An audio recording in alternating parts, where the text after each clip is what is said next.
Hey, my name's Andrew Morgan Smith, and I just wanted to give you a quick tip today about CC data and automating on tracks and Logic. So come see.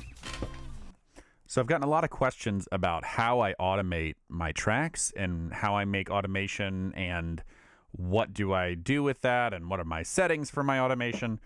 So I thought I'd do a quick tutorial on talking about that, which is I don't even really mess with, like, people talk about the read and write and all that kind of stuff. I don't even really mess with that, right? I turn on my automation. I'm on read. I don't touch any of this stuff.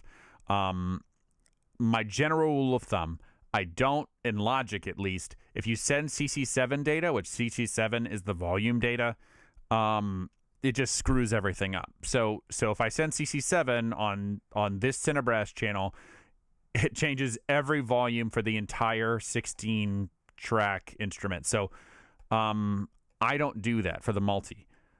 This is different in other DAWs, so sorry, Cubase and DP and Pro Tools users. I know it's silly that Logic does this, but this is my life. So what I use the capture record function, and I just do everything basically in CC1 and CC11. I never, unless it's audio, I never straight up record. I don't record enable, that kind of stuff. I mean, record enable happens automatically, so it plays it. But as an example, I'll show you. So I have my key set for capture. It's called capture record as this. So it's let's see, Shift Command 3, and whenever I play, if I do something, I just hit that, and look, there it is. Cool. And but now you think, well, but now you have no volume automation. You don't know what to do. So here's a little line that I have.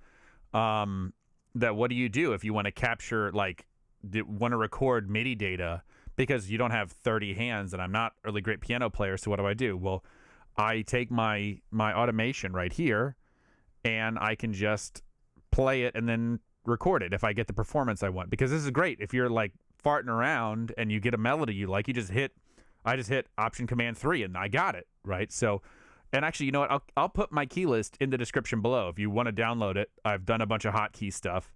You're more than welcome to do it. You know, who knows? Maybe it'll help you. But so watch this.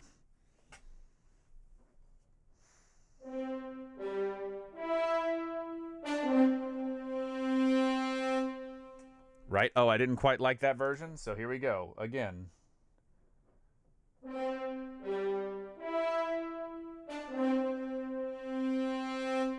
Right? And it already has the sustain pedal on it, so it swaps.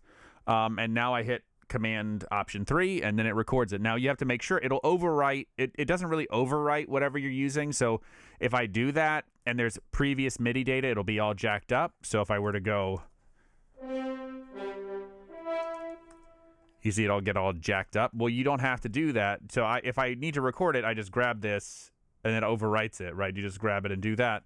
But generally, I just don't mess with recording because, I don't know, maybe it's performance anxiety. It's just too much pressure to make sure you do it right at that point. But this works fine, and it works for your sustain pedal if you wanted to change something. I just never mess with the CC7 and less, or the volume automation, because then you got to chase it, and then it's just a mess. So I don't mess with that.